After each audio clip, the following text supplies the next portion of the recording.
The moment she's done paying off my debts, I'm gone.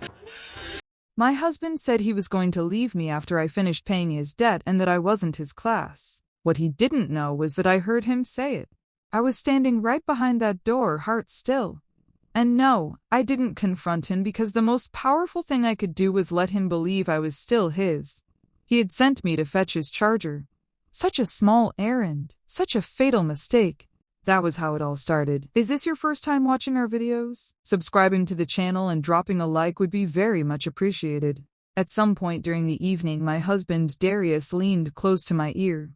"Babe, my phone's about to die. Can you grab my charger from the coat check bag?" "Sure," I said. He kissed my temple and slipped away toward the balcony railing where Marcus and a small group of men had gathered with their drinks. I watched him go, then made my way inside, found the coat check bag, pulled out the white charging cable, and turned back toward the balcony. The door was partially open. I didn't think anything of it. I was reaching for the handle when I heard Darius's voice carrying clearly through the evening air. "Man, I'm telling you," he was saying. His voice dropped into that low register he used when he wanted to sound serious. "Soon as she's done paying off the last of my debt, I'm gone. She's not my class." I stopped walking. I told myself I misheard him. The music, the crowd, the evening. But then laughter followed. Uneasy, uncomfortable laughter. The kind that comes when something crosses a line but nobody wants to be the one to name it. "That's cold, D," someone muttered. Darius chuckled. "It's not cold, it's real. You think I plan to struggle forever? She's useful right now, that's all. Once everything is clear, I'm free." Free. That word didn't crash into me. It slid in slowly, like something cold pressed against bare skin. I stood just inside the shadow of the doorway, my fingers tightening around the charger cable, the plastic edge pressed into my palm so hard I could feel my own pulse. I did not step forward. I did not breathe. Darius continued, his voice relaxed, almost entertained by himself. "She's got a good job, good credit, good heart. The woman pays everything on time." He laughed again. "She just thinks we're building something together." Another man spoke. I recognized the voice as Tremaine from the Morehouse group. "Does she know? Like, has she ever asked about the money?" "No," Darius said, and I heard the smile in his voice. "That's the thing about women like Simone. Loyal, good women. They don't question because they believe in you. You just let them believe." My throat burned. My eyes stayed dry. Something happened inside me in that moment that I have tried many times to describe and still cannot fully capture. It was not quite heartbreak. It was not quite rage. It was closer to the feeling of watching a building you thought was solid reveal that its foundation was always hollow. Not a collapse. A revelation. I stood still long enough to understand that this was not a slip. This was not frustration after an argument. This was a plan stated with comfort and confidence, rehearsed by repetition. He had said these words before, possibly to these same men, possibly to more. Then Marcus's voice, quieter than the others. "Bro, that's your wife, though." Darius made a sound, not quite a sigh, not quite a laugh, something in between. "She's a good woman. I'll make sure she's okay. But she's not the woman I see myself with long term. She's not the type." Not the type. I stepped back from the doorway, silent, careful. I returned to the main gathering space, set the charger down on the table beside his jacket, and found my seat. I held my champagne glass with both hands and stared at the city skyline while Atlanta blinked below me, alive and indifferent. When Darius came back inside minutes later, he was smiling. He sat beside me, noticed the charger I'd laid out, then looked at me. "You okay, babe?" I turned to face him and looked at him, really looked, at the shape of his face, the ease in his posture, the way his eyes didn't carry a single trace of guilt. He was whole. He was comfortable. "Perfect," I said. The lie came so easily, it scared me. He kissed my forehead and reached for his phone. I sat beside him for the rest of that evening, still and composed, moving through the night like a woman with nothing on her mind. Because I had decided something in that doorway that I didn't yet have language for. This was the last night I would be the woman Darius Henderson thought he knew. The drive home was quiet, but Darius talked about Marcus's new place, about the food, about a business connection he'd made near the balcony. He reached over and squeezed my hand at a red light. "You were quiet tonight," he said. "Just tired," I replied. He nodded, satisfied. I watched the streetlights pass one by one, steady and orange, counting them the way you count things when you need your mind to stay still. When we got back to our apartment on the south side of Atlanta, he went straight to the bedroom. I stayed in the living room and sat with the darkness for a long time. I didn't cry that night. That surprised me. I had always believed betrayal was supposed to break you open, supposed to pour out of you in waves. But what I felt instead was something quieter and stranger, like a lens sliding into focus. Every unclear thing about the last 3 years began to sharpen. The way Darius talked about money but never initiated payments. The way he praised my stability as if it were a feature he was renting. The way he said, "we," when he meant you. The way he smiled widest when I solved problems that originated with him. I had called that love. I now understood it had another name entirely. I lay on that couch until just past 2 in the morning. Then I got up, walked to the kitchen, poured myself a glass of water, and stood by the window looking out at the sleeping city. "Let him think I don't know," I whispered to myself. Because I had learned something important standing in that doorway. The moment you reveal what you know, you lose the only advantage you have. And I was not ready to lose anything else. I didn't sleep more than 2 hours that night. By the time the sun started pressing through the blinds, I was already at the kitchen table with a cup of black coffee and my thoughts arranged like files. Darius left for work at 7:30. He kissed my cheek on his way out. "Don't forget I got drinks with Tremaine tonight," he said. "Might be late." "Okay," I said. I waited until I heard the elevator close down the hall. Then I got up and I started going through everything. Our apartment had a small second bedroom that we used as a home office. I was the one who actually used it. Darius used the space to store things, gym equipment he didn't touch, boxes from his move years ago that had never been fully unpacked, and a shared file cabinet that was mostly my paperwork because I was the one who believed in keeping records. He called it boring stuff. I called it structure. I opened the file cabinet. I pulled out everything. Loan statements, credit card bills, payment confirmation emails I had printed, bank transfer receipts, the lease agreement, utility bills, insurance documents, receipts from the credit union where I had cleared an arrears payment on his car 8 months ago, larger than he had told me it was. I spread them on the table in the living room. One pile for credit cards, one pile for loans, one pile for personal transfers I had made directly to him or on his behalf. One pile for household bills that I had been covering solo for the past year because Darius's commission income was inconsistent. The picture that formed was not dramatic. It did not arrive with thunder. It came quietly, the way the most important truths always arrive in columns and amounts and dates. I had been paying more than I knew. The car arrears I'd covered 8 months ago. He had told me it was $2,200. The receipt said $3,800. I had transferred money from my emergency savings and never looked at the exact number afterward because I trusted him to tell me the truth. His cell phone plan on my account. His car insurance, my card set to auto-pay. A small business loan he'd taken out 2 years ago for a consulting venture that had never really launched. The monthly payment was coming from our joint account, which I funded with 70% of my take-home salary. His mother's medical bills, 3 payments over 6 months that he had handed me receipts for, and I had written checks without examining the totals closely.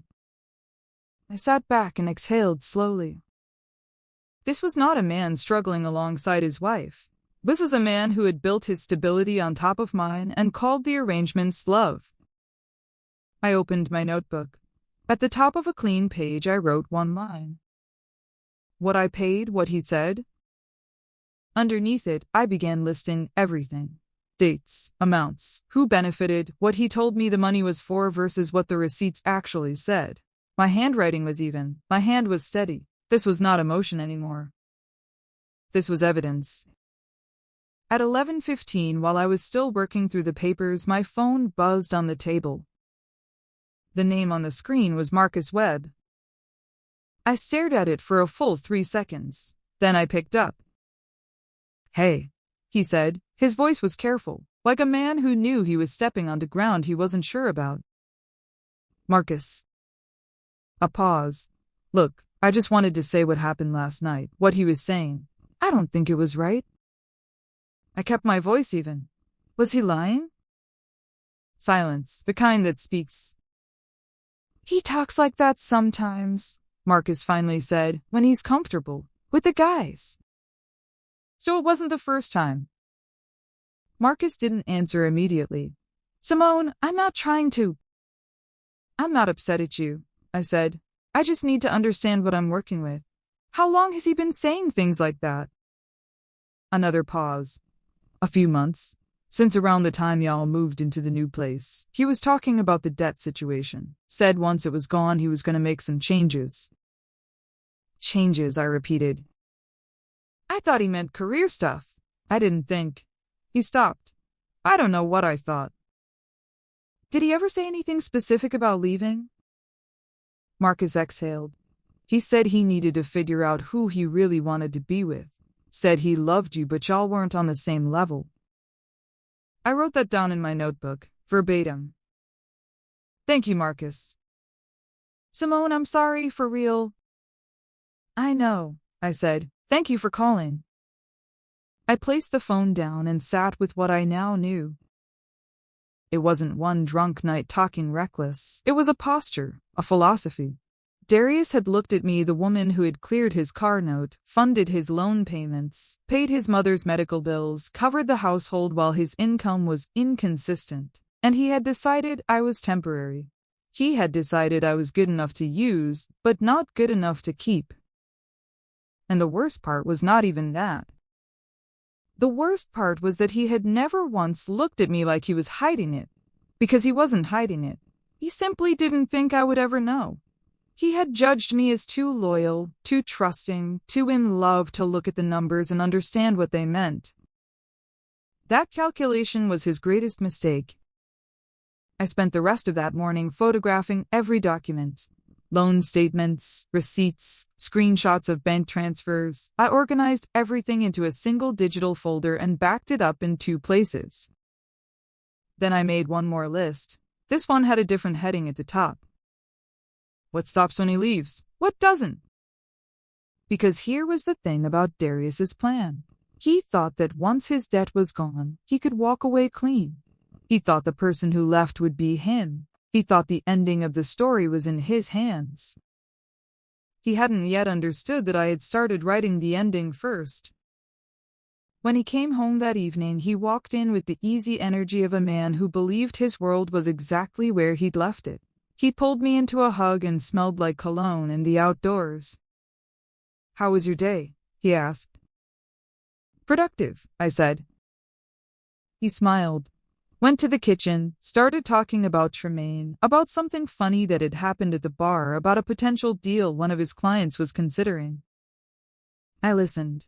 I watched his face. I noted every casual word. He mentioned the debt again over dinner.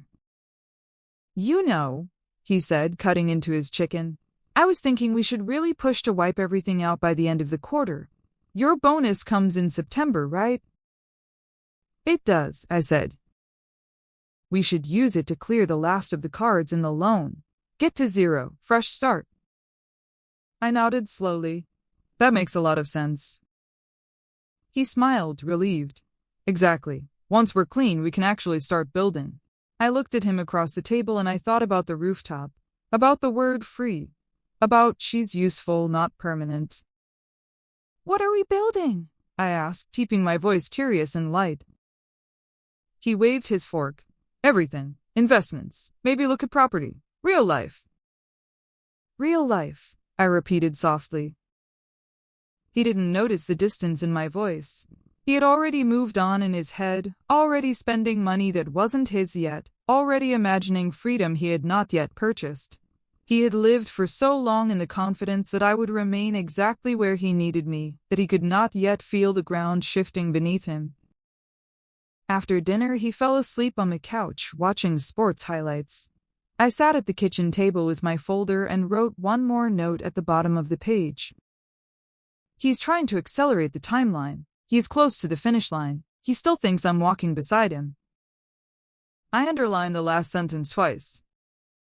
Then I closed the folder, placed it in the locked filing drawer in the office, and went to bed. I lay beside him that night, listening to him breathe, steady and deep, the sleep of someone who believed they were safe. I was not trying to punish him. Not yet. I was trying to understand the full shape of what had been done to me, because you cannot protect yourself from something until you can see all of it clearly. And I was seeing it now. Every edge, every corner, every deliberately hidden number. By morning, I had made my first decision. I was going to the bank. There is a particular kind of strength that comes not from anger but from clarity. I have heard people say that women like me, steady women, dependable women, the ones who hold everything together, are too patient, too forgiving, too slow to act. What those people don't understand is that patience is not the same as ignorance, and silence is not the same as submission. In the days after Marcus's phone call, I did not confront Darius. I did not change my expression at dinner or speak in clipped tones or give him any signal that the landscape between us had shifted. I remained the woman he expected, present, warm, consistent. I asked about his day. I cooked on Tuesdays and Thursdays. I laughed at his stories. But in the spaces between those moments, I worked. On Tuesday morning, I left for work 40 minutes early. I told Darius I had a meeting. Instead, I stopped at our bank branch on Peachtree Road and sat down with a personal banker named Dwayne, a soft-spoken man in his early 40s who had the particular quietness of someone accustomed to hearing difficult stories without making them worse. "I'd like to open a new personal account," I said, "separate from my joint account." "Of course," Dwayne said. "Is there anything specific you'd like me to note for your account preferences?" "Yes," I said. "I'd like to redirect my direct deposit to this account starting with the next pay cycle." He looked at me once, just a brief assessment, the kind professionals make when they recognize a woman making a deliberate move.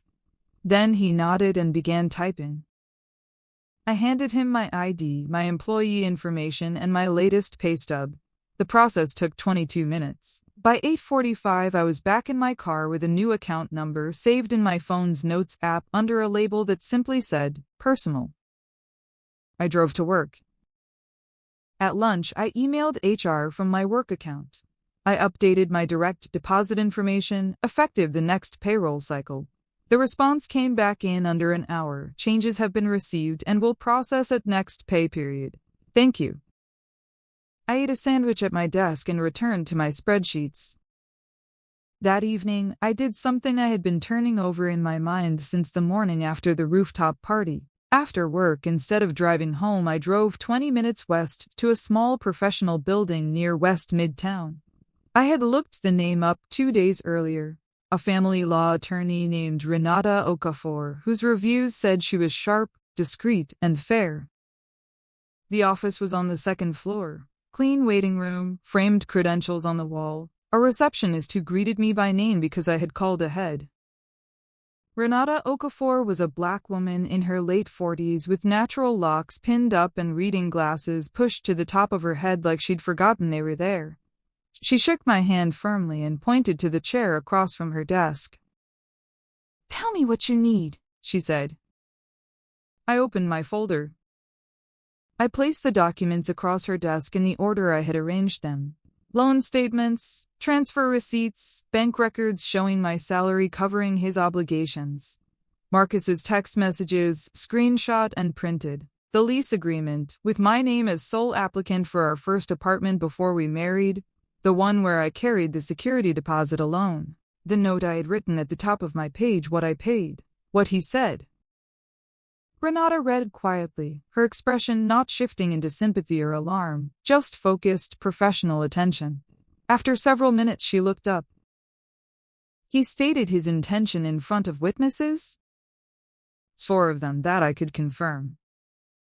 And this one, she pointed to Marcus's text. He confirmed it in writing. He confirmed that Darius had been saying it consistently for months. She leaned back. Have you continued paying his personal debts since you became aware? No, I've covered shared household bills only. I stopped the automatic transfer to the creditor account 3 days ago. Renata nodded slowly. Good. Do not make another personal debt payment for him without a written agreement reviewed by me first. I won't. She was quiet for a moment. Then she said, You're not here for a divorce today. No, I said. I'm here for structure. I want to know exactly where I stand legally, what is mine, what my exposure is, and what a formal boundary notice would look like. Renata almost smiled, just slightly. Let's build that. We spent the next hour going through every financial detail. She explained what Georgia law said about marital debt, what I could be liable for, what I couldn't, and where the lines were between joint obligation and individual responsibility. She explained the concept of a financial boundary notice, a written document stating clearly which debts were mine and which belonged to Darius, that I was not responsible for his personal obligations going forward, and that any future financial decisions affecting shared assets required written agreement from both parties. He'll push back, I said. They always do, Renata replied simply.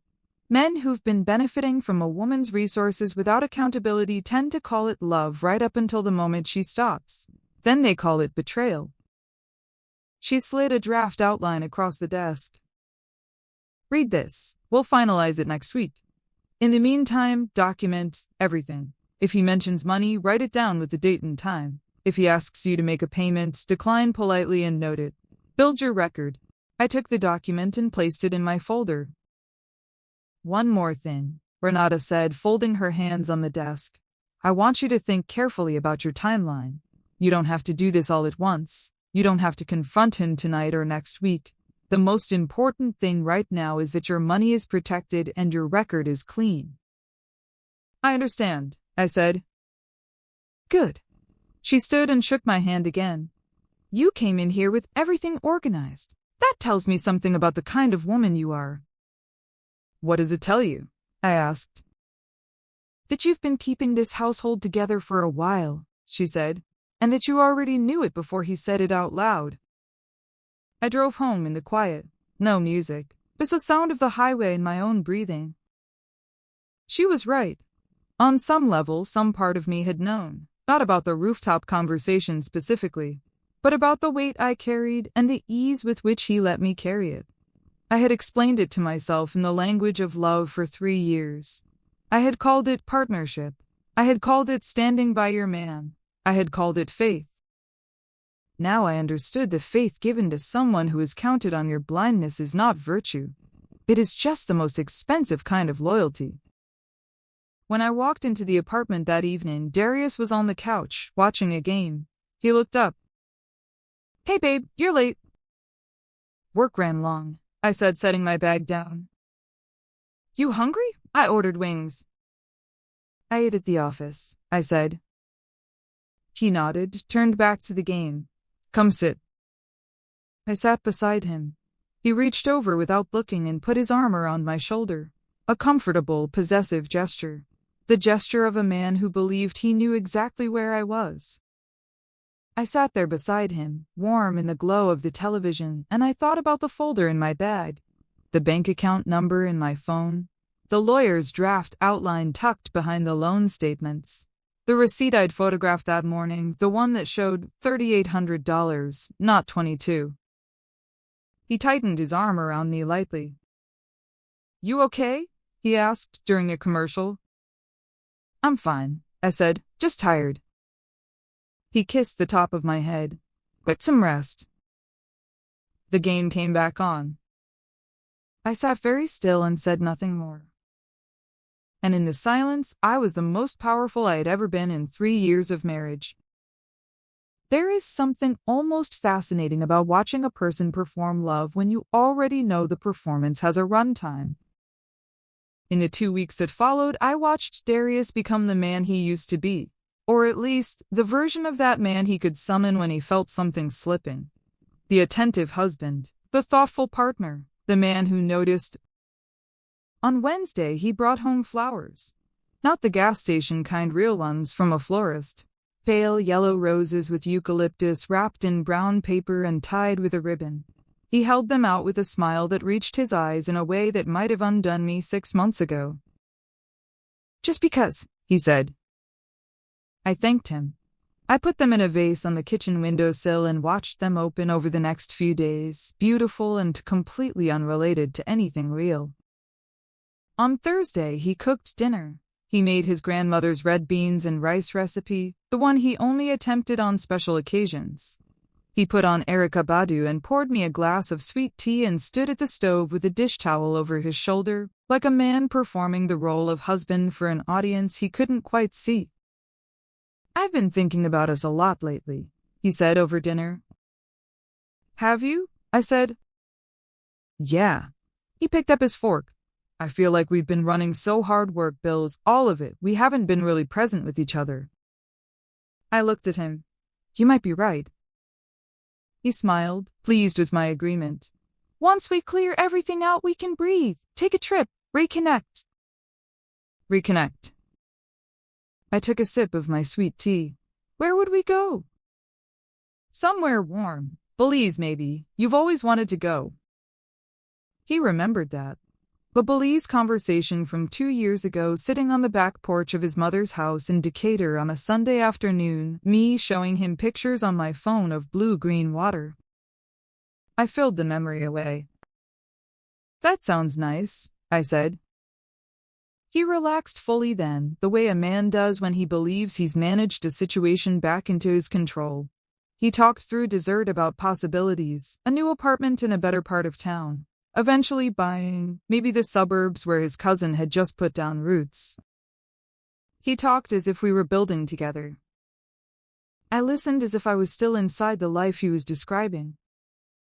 On Saturday morning, he asked me about my bonus. We were in the kitchen. He was making eggs. I was looking at emails on my phone. He brought it up the way people bring up things. They've been rehearsing casual on the surface, but with a precision underneath that comes from anticipation. "So your bonus hits in September, right?" he said, not looking up from the pan. "That's the plan," I said. "I was thinking we should use it to wipe out the last of the credit cards and close out that loan. Get to zero before the end of the year. That way we start fresh." I set my phone down. "How much is left?" He turned from the stove. "On what?" "The loan. The cards. All of it. How much total?" His expression shifted slightly. Not to guilt, but to something like mild irritation disguised as patience. "I don't have the exact number in my head right now. But it's manageable. You don't need to worry about the breakdown. Just—" "I want to understand the breakdown," I said. He put the spatula down and turned fully toward me, his voice dropping into the persuasive register. "Simone, I'm handling it. I just need us to move together on this. You trust me, right?" I looked at him directly. "I trust that you want it done." He studied me for a second, something in my tone, but I kept my face open, curious, waiting. He picked the spatula back up. "We'll sit down this week and go over numbers. I'll show you everything." "Okay," I said. "This week." He served the eggs. We ate. He moved on to other topics. I already knew the numbers. I had known them for 10 days, but I let him believe he was controlling the timeline. That afternoon, I went through our joint checking account online and confirmed what I suspected. The automatic payment I had quietly stopped routing through the one that went to his personal loan creditor every month had now missed a cycle. The creditor would be sending a notice soon, possibly a call. That was fine. Let it come. Because that call would be the first real consequence Darius Henderson had faced in 3 years of marriage. And consequences had a way of changing the shape of a conversation faster than anything else I knew. On Sunday, something happened that I hadn't planned but that crystallized everything. Darius was on the couch scrolling through his phone while I was in the kitchen, wiping down the counters. He looked up and said, almost as an afterthought, "You know, you're real good at the home stuff, managing everything, keeping it all together." I stopped wiping the counter. "Managing everything?" "Yeah," he said, smiling like he'd said something kind. "Details and organizing and that's your thing. I handle the bigger picture." I turned and looked at him. "The bigger picture?" "Yeah," he returned to his phone. I turned back to the counter and finished wiping it down. I was very still, very deliberate. He didn't see his labor as invisible. He didn't see my labor as partnership.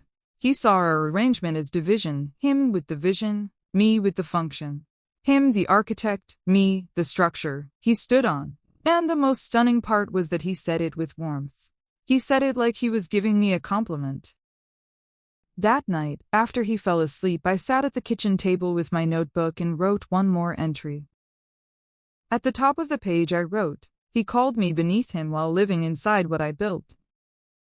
I underlined it once. Then I turned the page and began writing something new. Not notes this time, not evidence. A plan. Not for revenge, not for drama, not for a public confrontation that would let him reshape the narrative as her being emotional or irrational. A plan for myself, for my financial independence, for the restoration of a life that had been quietly redirected into someone else's service without my full awareness or consent. I was going to present the truth on my own terms, in my own time. And when I did, I was not going to be the woman standing in a doorway with a charger in her hand, listening to someone describe her as useful. I was going to be the woman on the other side of the table with everything documented. The call came on a Thursday evening. We were sitting at the dinner table. I had made baked salmon with roasted sweet potatoes and collard greens, the kind of meal that made the apartment smell like home and comfort and warmth. Darius had poured himself a glass of red wine, and smooth jazz played low from the Bluetooth speaker on the counter. It was almost beautiful. His phone buzzed first. He glanced at it, frowned slightly, and placed it face down on the table. "Everything okay?" I asked. "Spam," he said. I kept eating. It buzzed again 3 minutes later. He looked at it again, and this time his jaw tightened just slightly, the way it did when he was trying to appear unbothered while being bothered. "I'll call back," he muttered, and declined the call. The third time he stood up. "Sorry, let me get this." He walked toward the hallway. He didn't fully close the bedroom door behind him, which told me he didn't think he had anything to hide, or he'd forgotten to account for the acoustics of our apartment. I heard pieces. I said, "I'm handling it." A pause. "Yes, I understand. It'll clear by next week." Another pause. His voice dropped. "Don't call me at dinner." He came back to the table with the composed smile of a man who has just lit a small fire and covered it with both hands. "Sorry about that." "Creditor?" I asked. His smile tightened. "Spam, like I said." I lifted my glass of water. "Darius." "What?" "It's okay," I said quietly. Something shifted in his expression. Not guilt, not quite, more like a man recalibrating. He watched me for a moment, then picked up his fork. "I've got it handled." "Okay," I said. We finished dinner. He helped clear the table, which was unusual. Then he suggested we watch something together. I agreed. We sat on the couch, my feet tucked under me, his arm along the back of the cushions. He chose a documentary about athletes. He knew I tolerated those. But the entire time, his phone buzzed twice more. Both times he silenced it without looking at the screen. After the first episode, he turned to me with the careful lightness of a man who has decided to reapproach something he doesn't know how to hold. "So," he began, "I've been thinking about what we talked about. The bonus, clearing everything out. I said. I know I said this week for the breakdown, and I'm working on pulling it together. But what if we just agreed in principle? Like, the bonus goes toward the debt, and then after that we start fresh. I was quiet for a moment. He continued, filling the silence. It's the cleanest move. We clear everything. I take over from there. And you've been carrying a lot, and I see that. Once we get to zero, it's my turn. My turn. Interesting. I looked at him. He was watching me with the open, hopeful expression he wore when he wanted me to say yes to something. It was a good expression. It had worked on me many times. I appreciate that, I said carefully. So we're good? Can I see the breakdown before we decide anything? I asked. Something flickered. Simone, I just said. I know, I said, and I'm not saying no. I'm just saying I'd like to see the numbers first. That's reasonable, right? A pause. Of course it's reasonable. Okay then. I smiled. Whenever you're ready. He nodded, but the ease had gone out of him slightly. He could sense that the ground was different, even if he couldn't identify why. He reached for my hand. I let him hold it. We watched the second episode. That night, after he fell asleep, I sat at the kitchen table for the last time with my folder, and I reviewed everything one final time. The account I had opened. The salary redirect now 2 pay cycles in. The lawyer's boundary notice finalized and signed. The 30-day housing outline that Renata had drawn up, which stated clearly what would happen if we agreed to separate who stayed, who had 30 days to arrange alternate housing, how shared assets would be handled. I read through the documentation the way you read through a speech before you give it, not to memorize it, just to know it so completely that when the moment came, nothing could shake it out of you. Then I placed the folder in the center of the kitchen table. And I went to bed. The next evening of Friday I cooked again, simple this time. Grilled chicken, rice, salad. I set the table carefully. I placed 2 glasses of water, no wine. Darius came in at 6:30, still in his work clothes. He looked at the table, then at me, and something in the quiet of the apartment made him pause. You good? He asked. Sit down, Darius, I said. He sat slowly, watching me. I sat across from him and placed my hands flat on the table. I need to talk to you about something, I said, and I need you to let me finish before you respond. He was very still. 4 weeks ago at Marcus's birthday party, I began. I went out to the balcony to bring you your charger. The door was open. I heard you tell the group that when I was done paying off your debt, you were going to leave me. That I'm not your class. That I'm useful, not permanent.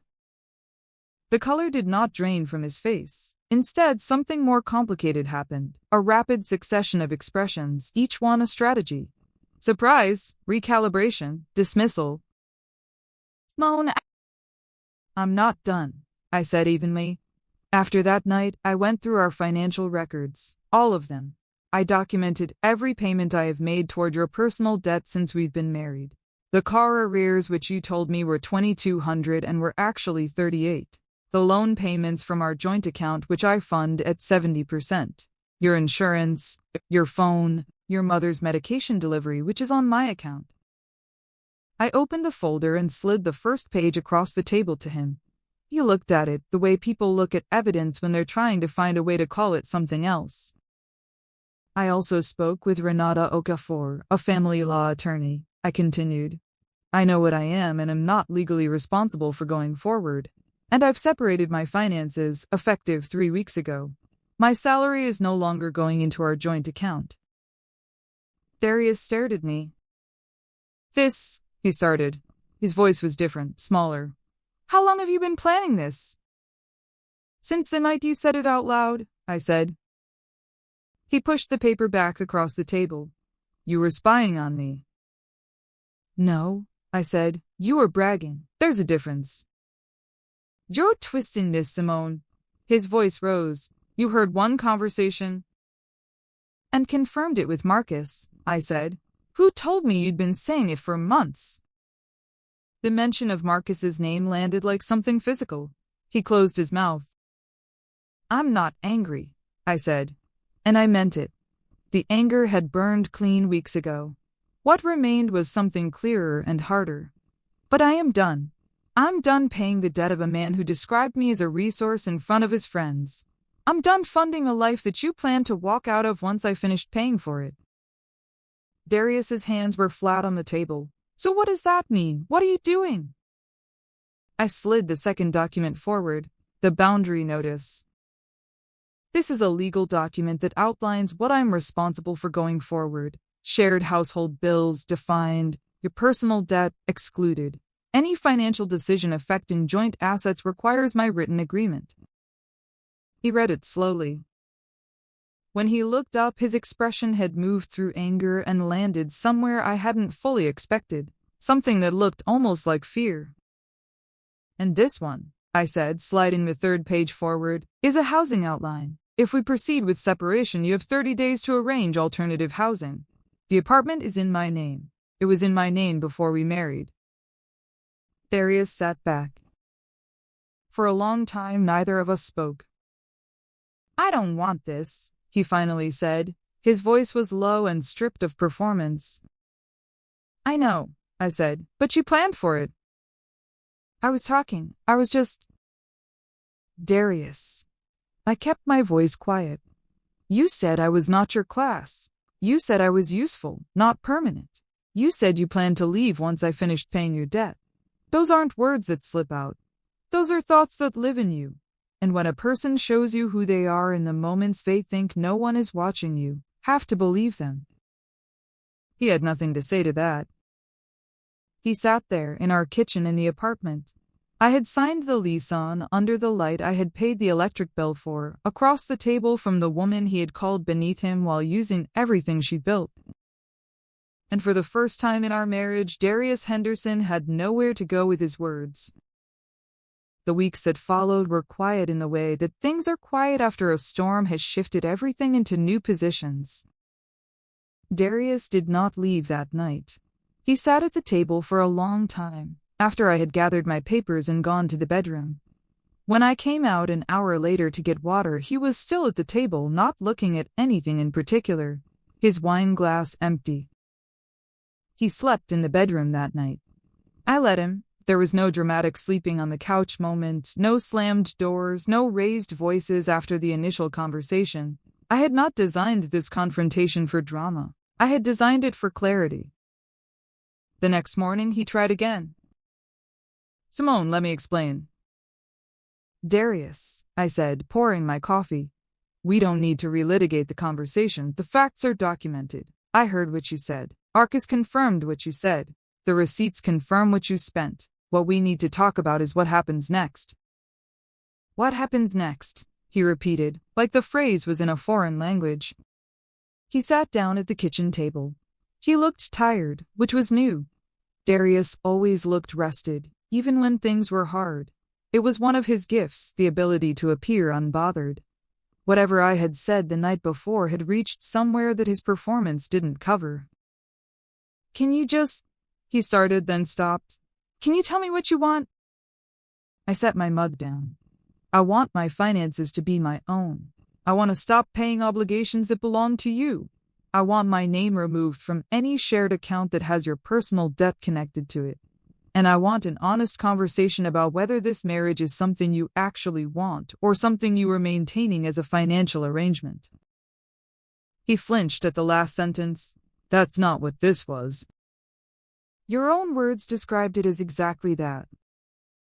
"I was talking, Simone. Sometimes men say stupid things." "Men say stupid things when they're frustrated or nervous or trying to impress someone," I said. "They don't say detailed, specific plans in relaxed conversation and call that stupid." He pressed his lips together. The following days had a rhythm to them. Darius would cycle through approaches in the way that people do when they're trying to find a version of reality they can live with. First came attempts at reconciliation. The flowers again, breakfast made on a Saturday morning, texts during the day that said things like, "thinking about you and we can fix this." I received each gesture the way you receive something offered in the wrong currency. I appreciated the effort. It changed nothing. Then came guilt. He sat on the couch on Wednesday evening with his head in his hands, voice heavy with it. I can't believe you'd do this to me after everything we've been through. I stood near the window. What have we been through, Darius? 3 years, he said. I thought we were a team. A team is two people moving in the same direction, I said. You were moving toward an exit while I was running the house. He looked up sharply. You make it sound like I'm some kind of user, like I don't love you. I think you do love me, I said, and I meant it because the truth was more complicated than a simple villain story.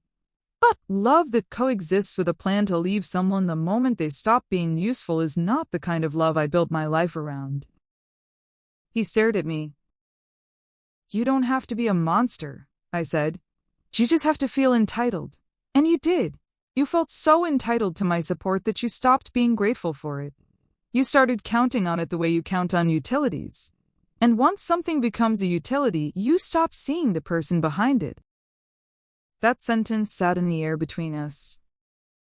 But then came the bargaining. The following week he came home with a crumpled folder of his own, pages of handwritten notes and printed statements. He placed it on the table like an offering. I've been working on a plan, he said. If you just help me with this last payment, the loan, just that I can handle the rest from there. I've already called about a payment extension on the cards. I looked at the folder. Is this in writing? A formal agreement? He exhaled. Simone, come on, you don't need a contract with your husband. Actually, I said, given the circumstances, I do. His face tightened. You don't trust me. I trust the documentation, I said simply. He slammed his palm on the table, not at me, not threatening, just a release of frustration. You're enjoying watching me deal with this. I flinched slightly at the sound, then steadied. I'm not enjoying anything, I said quietly. I'm just not rescuing you from consequences that came from choices you made while describing me as temporary. That night, he slept on the couch. Not because I asked him to, because something in him had finally run out of strategies for the bed. The creditor calls continued. 3 over the course of 2 weeks, 1 to his cell, 1 to the apartment landline, 1 that came while we were eating dinner and which he answered on speaker before realizing and nearly knocking the phone off the table. I watched his face during each one. The forced calm, the irritation he couldn't fully hide, the flicker of panic he covered with aggression. This was what consequences looked like without me managing them. This was what his plan looked like when the person funding it stepped back. Near the end of the second week, Marcus called him. Darius answered on speaker by accident while reaching for something in the kitchen, and Marcus's voice came through clearly. Bro, you good? Simone texted me. Darius snatched the phone off speaker so fast he nearly dropped it. But I had already heard enough. I walked into the living room and sat down. When Darius came back, his expression was tight with something between embarrassment and anger. Why are you talking to Marcus? I'm not, I said. He reached out to me. He's uncomfortable with what happened. He needs to stay out of my marriage. You made our finances public at his party, I said. He's a little involved. Darius glared at me. I held his gaze without hostility and without apology. Near the third week, something shifted in him. A quieter shift, less performance, less strategy. He came home one Tuesday evening and sat down without loosening his tie, without turning on the television, without reaching for his phone. He said, My boys aren't coming through, but... I looked up from the kitchen. What do you mean? I thought. He stopped, swallowed. I thought they'd help with some of the debt situation. Tremaine said he might, and Marcus, but nobody's actually stepping in. They think it's funny when I'm on top, and then when things go sideways, they've got their own stuff. I leaned against the counter. Darius, I said, people who benefited from watching you feel powerful don't necessarily show up when the power is gone. He was quiet. The men who laughed on that rooftop, they weren't your safety net, I said. I was, and you described me as temporary. His eyes were wet. Not crying, not yet, but close. I didn't think it would get like this, he said. You thought it would get like this, I corrected gently. You just thought it would happen after you'd already left, not while you still needed to figure out how to land. He looked at me for a long time. What do you want from me, Simone? I want you to own what belongs to you, I said. Your debt, your choices, your consequences. I want to stop carrying weight that you assigned to me without my knowledge or consent. And I want you to be honest with yourself about what you wanted from this marriage. He didn't answer immediately. And what do you want for yourself? He finally asked. I thought about the answer for a moment. I want my life back, I said. I want to know that the money I earn and the effort I give goes somewhere that belongs to me. I want to stop waking up in a life that was built around someone else's exit plan. He nodded slowly, very slowly, the way a man nods when he's hearing something true that he cannot argue with. Is there any... He stopped. Is there any version where we... Not right now, I said. Right now we follow the outline. You have 30 days. You'll handle your debt your way. We'll settle the shared accounts cleanly, and then you'll figure out where you go from here. He looked at the table. Okay, he said.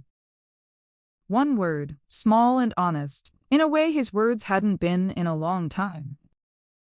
In the days that followed, he started making the calls he should have made months ago. He negotiated a payment plan with the loan creditor. He called the credit card company and requested a restructured payment schedule.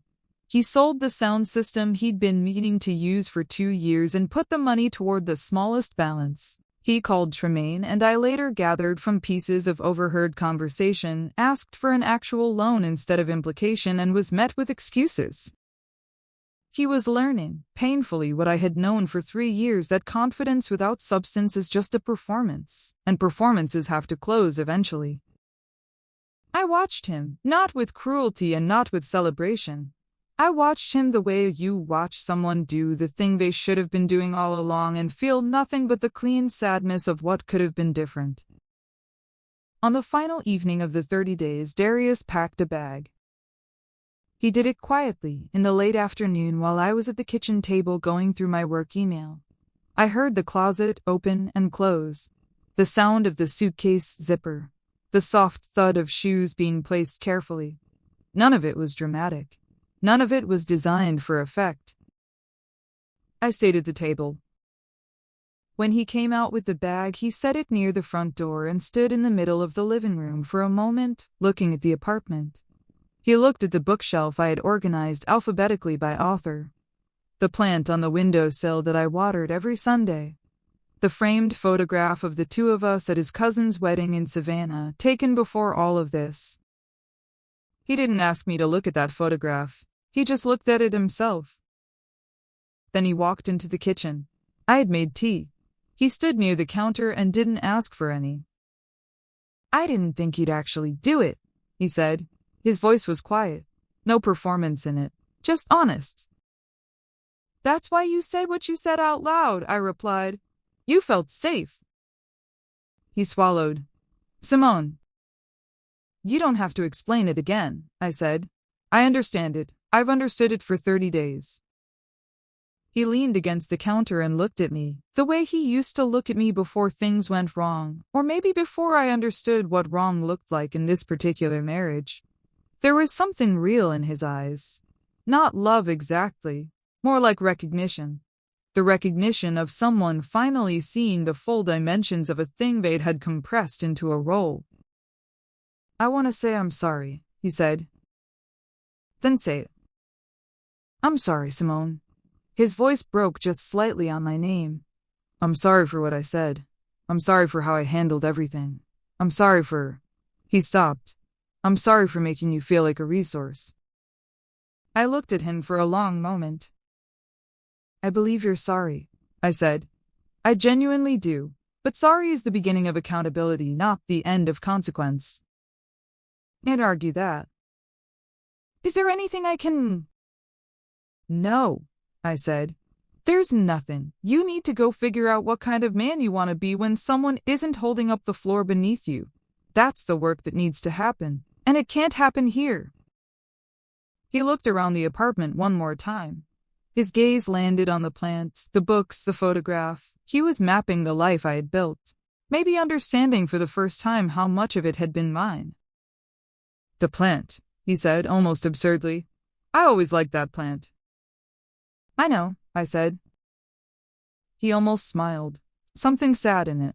You picked it out. I did, I said. He picked up his bag from the door. He stood with his hand on the knob for a moment. Take care of yourself, he said. For the first time in longer than I could measure, my home was not carrying someone else's weight. It was not supporting someone else's image. It was not funding someone else's plan. It was not waiting for someone else's exit. It was just mine. The plant on the windowsill, the books, alphabetical by author, the framed photograph I would decide what to do with tomorrow or next week or never on my own time. The tea I had made that was still warm on the counter. The silence that was not empty but full of the particular peace that comes when you stop managing someone else's life and begin, finally, to attend to your own. I went back to the kitchen. I poured my tea. I sat down at the table that was mine, in the apartment that was mine, in the life that had always been mine, even when someone else was using it. I opened my laptop. I began writing a list of what came next. Not what I had survived. What I was building. If this story reached you, if you have ever been the person holding everything together while someone counted on your silence, know this: the moment you understand what is happening is not the end of your story. It is the beginning of the part you write yourself. Like, share, and subscribe for more stories about women who chose themselves.